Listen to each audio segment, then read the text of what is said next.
Nigeria and South Africa's relations date way back to the 1960s during the Apartheid era. Nigeria reportedly contributed millions of dollars as relief funds for victims and to help fight against apartheid in South Africa until its liberation in 1994. Perhaps it is this historical reason that makes the Nigerian anger especially strong. Let's take a listen. Ties between South Africa and Nigeria have not been at best in recent days following xenophobic attacks that continue to dominate headlines on the continent. For Nigerians, it is a feeling of betrayal from a sister nation whose liberation from the racist apartheid regime their country contributed to. They feel very angered because Nigerians feel betrayed, and the Nigerian government had a mutual relationship with South Africa, especially during the apartheid era. And then most of the things, the Nigerian people and the Nigerian government feel that the efforts they put in liberating Africa from South Africa, from the apartheid rule, is not being reciprocated, and this is not the way they should be paid back.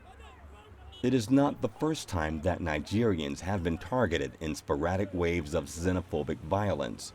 It started in 2008.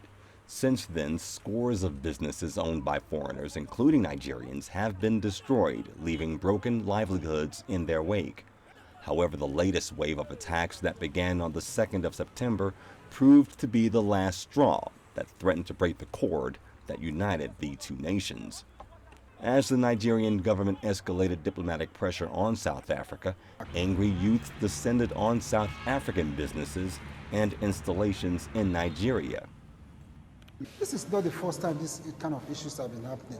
We've had reports in the past decades where such issues happen, and then the South African government turned a blind eye to it. Sometimes it looked like they are incapacitated, or maybe because of political exigencies, they didn't want to take decisive actions. So this thing has been happening over and over again, and then I think the Nigerian people are reacting now because they think it is one gone too many. Nigerian President Muhammadu Buhari ordered the evacuation of Nigerians from South Africa as the government demanded compensation from South Africa.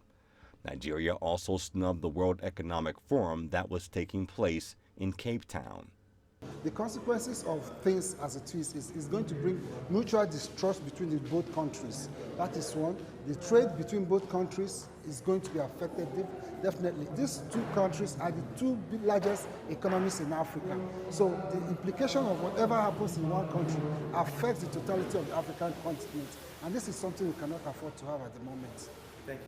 As South Africa moves to mend fences, part of the over 600 Nigerians who had registered to be moved back home have already been repatriated.